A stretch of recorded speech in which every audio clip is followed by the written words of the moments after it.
India की सबसे महंगी महिंद्रा XCV9E है। हेलो क्या हाल चाल है। मैं हूँ मध्य प्रदेश के गुना में। बहुत ही प्यारी जगह, बहुत ही खूबसूरत जगह, दूर दूर तक जंगल है। पर ऐसे ही अब जैसे ये यूपी की गाड़ी है, पीछे राजस्थान की गाड़ी है, तो हर डिस्ट्रिक्ट की हर स्टेट की अलग अलग एक ईवी पॉलिसी होती है जो सरकार ने बनाई है ताकि लोग ईवी अडॉप्शन में जल्दी से जल्दी आएँ। हर स्टेट की ईवी पॉलिसी 2 साल पहले तकरीबन शुरू हो गई थी कि किसी में रजिस्ट्रेशन फ्री है, किसी में सब्सिडी है। हरियाणा में इवन सब्सिडी भी देनी शुरू करी थी कि 3-3 लाख रुपए वापस आते थे। 40 लाख से ऊपर की गाड़ी पे 8-8, 9-9 लाख भी वापस आते थे।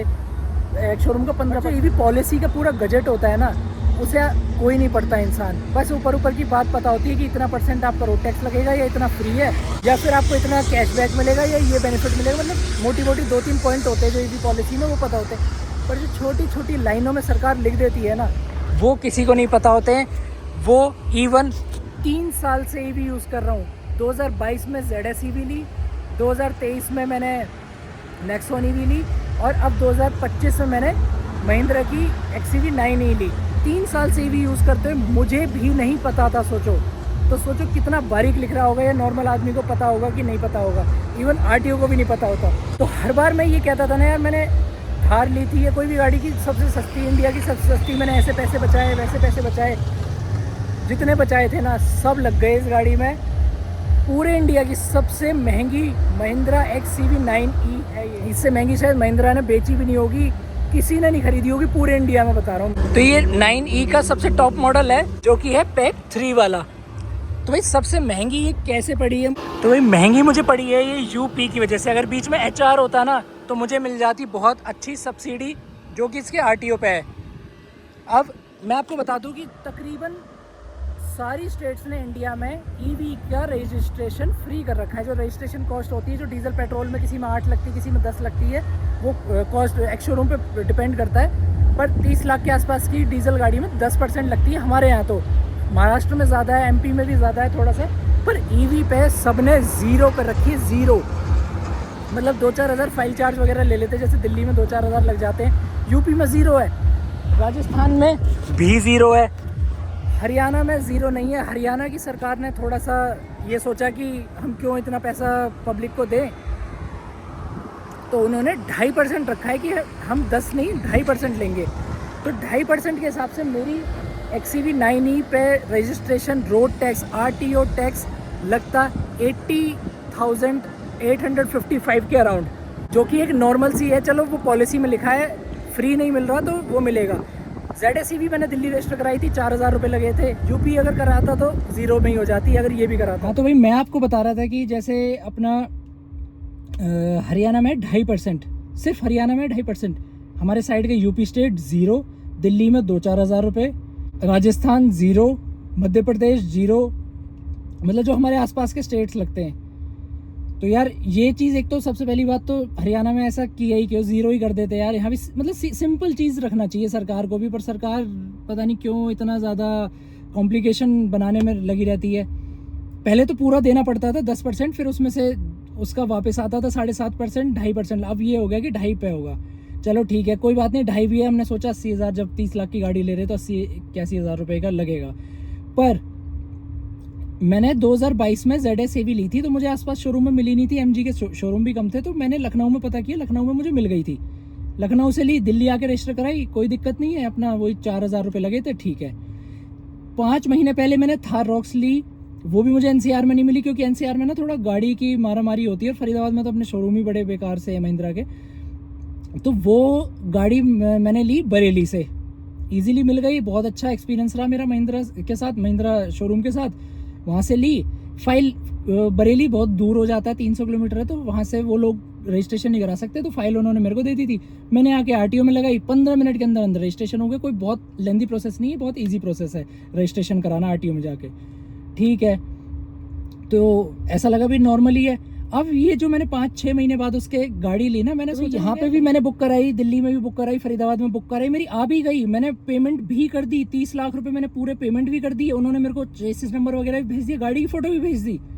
पर लास्ट मोमेंट में वही है ना, महिंद्रा, ये फरीदाबाद के महिंद्रा ऐसे ही है कि सर चार्जर नहीं लोगे तो गाड़ी नहीं मिलेगी। मैंने कहा यार महिंद्रा ने कह रखा है विदाउट चार्जर, कह रहे नहीं सर, GM ने सर ने बोला, पता नहीं, मतलब अब मेरा बहस करने का मन नहीं किया। दिल्ली से भी पूछा, दिल्ली वालों ने भी सेम यही कहा कि सर चार्जर के बिना नहीं दे पाएंगे। तो एक ना मन सा उठ जाता है। तो फिर मैंने फिर से अपने पुराने बरेली वाले पे फ़ोन किया कि ऐसे ऐसे है, आप के पास अगर अवेलेबल है तो बता दो। नेक्स्ट डे उन्होंने तुरंत बता दिया कि हाँ सर हमारे पास ये कलर अवेलेबल है, रेड कलर ही मुझे चाहिए था और चार्जर लेना पड़ेगा। मैंने कहा चार्जर, तो मैंने उन्हें महिंद्रा की वो भेज दिया जो महिंद्रा की ऑफिशियल वेबसाइट पे था कि चार्जर आपकी चॉइस है, क्योंकि मेरे पास ZACV का 7.5 किलोवाट का चार्जर घर पे लगा हुआ है। तो उन्होंने तुरंत ही कहा कि अच्छा सर महिंद्रा से है, हमने GM से बात कर ली है, तो ठीक है आपको चार्जर लेने की ज़रूरत नहीं है, आपका जैसा मन हो आप गाड़ी ले सकते हो। ठीक है भाई, मेरी बहुत अच्छी पिछले बार एक्सपीरियंस रहा था मेरा थार रॉक्स के टाइम पे। तो मैंने कहा 300 किलोमीटर है, गाड़ी की टेस्टिंग भी हो जाएगी, वहाँ से चलते हैं लेने। मैं वहाँ गाड़ी लेने गया, मेरे को इंश्योरेंस के लिए भी उन्होंने फोर्स नहीं किया, मैंने इंश्योरेंस भी अपना बाहर से कराया। मतलब बहुत अच्छा एक्सपीरियंस रहा, मैंने एक पैसा एक्स्ट्रा नहीं दिया। मैंने खुश हो गया कि जैसे थार रॉक्स अपनी सबसे सस्ती पड़ी थी, क्योंकि ग्रीन टैक्स भी नहीं लगा था मेरा, कोई एसेसरीज नहीं ली थी, इसमें भी कोई एसेसरीज वगैरह मैंने कुछ नहीं ली, कुछ भी नहीं, जीरो नंगी गाड़ी ले आके आया था मैं, क्योंकि इसमें वैसे भी किसी चीज़ की ज़रूरत नहीं, मैट वैट भी मैंने वहाँ से नहीं लिए। तो मैं खुश हो गया भाई, ठीक है अपना जाके रजिस्ट्रेशन करा देंगे। जैसे थार रॉक्स के टाइम पे फाइल आई थी ऐसी सेम फाइल लेके, अब मैंने जब वो फाइल अपने RTO में लगाई तो एक लिंक आता है जिसपे हमें पेमेंट करनी होती है। वो लिंक मैंने खोला, भाई साहब उसमें आ रहा 3,12,000 का रोड टैक्स। मेरा वहीं दिमाग खराब हो गया, मैंने कहा यार ये कैसे हो गया, 3,12,000, 80,000 का होना चाहिए।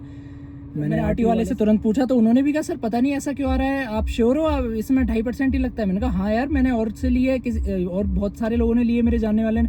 फिर मैंने एक से उसकी RTO स्लिप भी मंगवाई, जिसने फरीदाबाद से परचेज करी थी, उसकी RTO स्लिप मंगवाई, तो उसमें RTO स्लिप में 80,000 आ रहा है।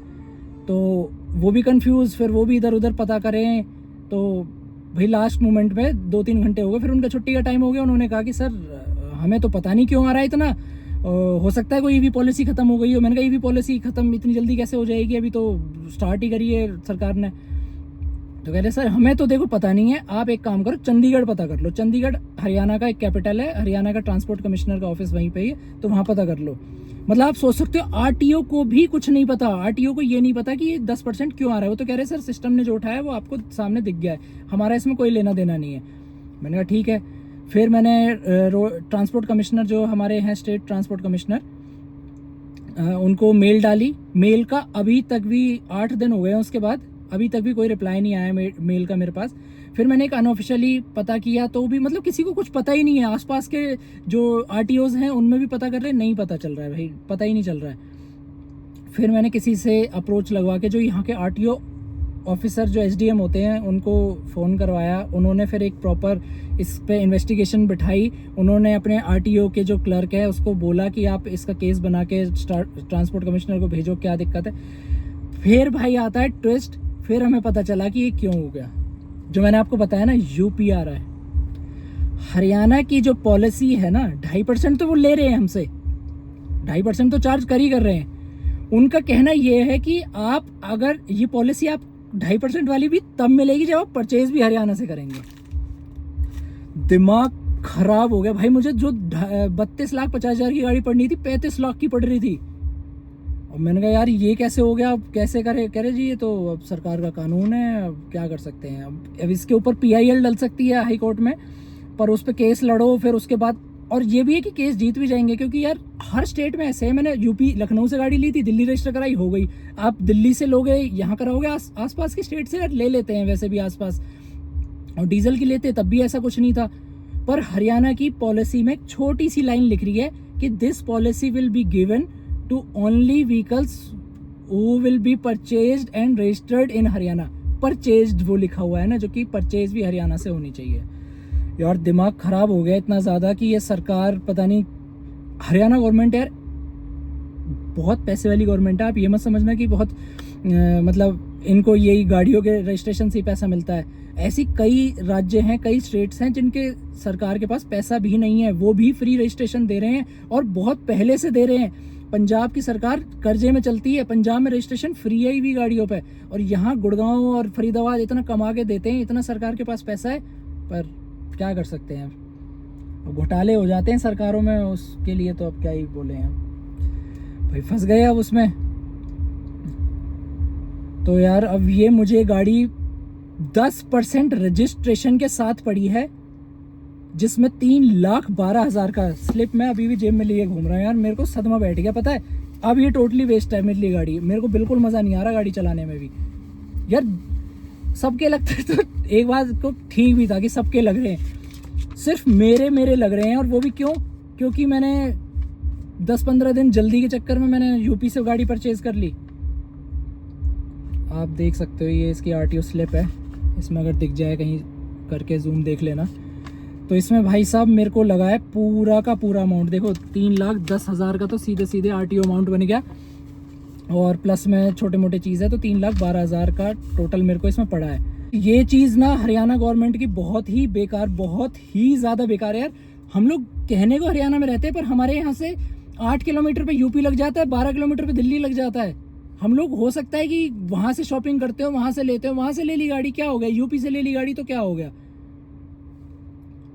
फिर मैंने सोचा, मैंने कहा यार ये वॉल्वो वगैरह जो शोरूम है ये लोग कैसे करते हैं, ये लोग भी तो आसपास, मतलब वॉल्वो तो दिल्ली में ही है, फरीदाबाद में तो वॉल्वो है नहीं, या BYD भी दिल्ली में, फरीदाबाद में नहीं है।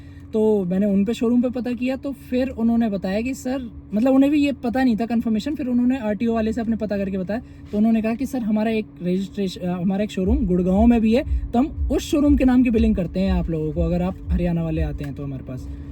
तो यार सोचो कितना ज़्यादा मेरे को नुकसान हुआ है। और मैंने YouTube देख लिया, मैंने Google देख लिया, कहीं भी इसके बारे में जिक्र ही नहीं है, किसी को कुछ नहीं पता। यार आरटीओ को नहीं पता तो आरटीओ से बड़े थोड़ी हैं हम लोग। आरटीओ सबसे बड़ी अथॉरिटी होती है आपके डिस्ट्रिक्ट में आपकी गाड़ी रजिस्ट्रेशन कराने के लिए, तो जब उन्हें ही नहीं पता तो हमें क्या ही पता होगा। तो यार ये बड़ा लॉस मेरे को इस चीज़ में हो गया, और अब मेरे को मतलब ना मज़ा नहीं आ रहा, जो नई गाड़ी लेने के बाद आता है ना, मज़ा नहीं आ रहा है बिल्कुल भी, सही बताऊँ तो। ना सरकार इस चीज़ के बारे में बताती, ना खुल के बोलती कि पॉलिसी ये है, स्पष्ट रूप में प्रॉपर लिख दे या उसकी ऐड करे। छोटी सी चीज़ की ऐड तो सरकार इतनी ज़्यादा कर देती है कि हमने ये दे दिया वो दे दिया। भाई प्रॉपर बता तो दो क्या क्या टर्म्स एंड कंडीशन पे दी हैं चीज़ें। और अपने आसपास के स्टेट्स को देख लो यार, कॉपी मार लो सीधे वहाँ से।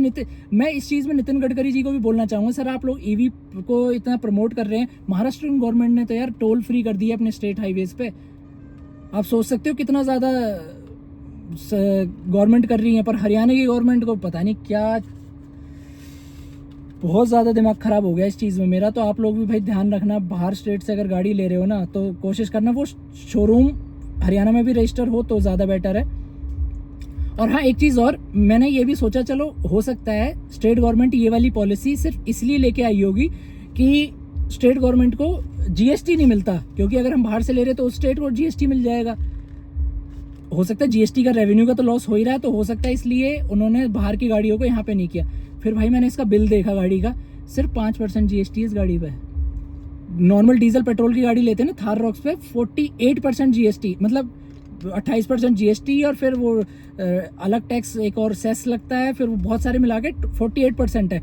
इस पे कोई टैक्स नहीं लगता, सिर्फ 5% का GST है, जिसमें कि 2.5% स्टेट गवर्नमेंट लेती है, 2.5% सेंट्रल गवर्नमेंट लेती है। तो हरियाणा सरकार का सिर्फ 2.5% GST मर रहा था, इसमें सिर्फ 2.5% का मतलब है वही 80,000 रुपये। मैं बाहर से लाया यार, मैं 2.5% तुम्हें दे देता, मैं 80 की जगह 60 भर देता, 320 के भरवा लिए मुझसे। बड़ा दिमाग ख़राब हुआ है। देखो अब नितिन गडकरी जी को भी मैं एक बार डालूंगा, ठीक है मेरे साथ हो गया, अब जो हो गया, इतनी महंगी पड़ गई गाड़ी, पर और किसी को ना पड़े यार। आसपास से हो जाती हैं, ले लेते हैं, नहीं मिलती है टाइम पे, या फिर इन शोरूम्स को सुधार लो भाई तुम, कि शोरूम वाले तो इतने ज़्यादा एसेसरीज़ और वो सारी चीज़ें बेचने में लगे रहते हैं। अब हमें बाहर सर्विस अच्छी मिलती है, बाहर से ले आते हैं गाड़ी, क्या हो गया उसमें। तो इस चीज़ का भाई आप लोग ध्यान रखना कि हरियाणा गवर्नमेंट तो ज़ीरो है भाई इस चीज़ में, बिल्कुल ज़ीरो।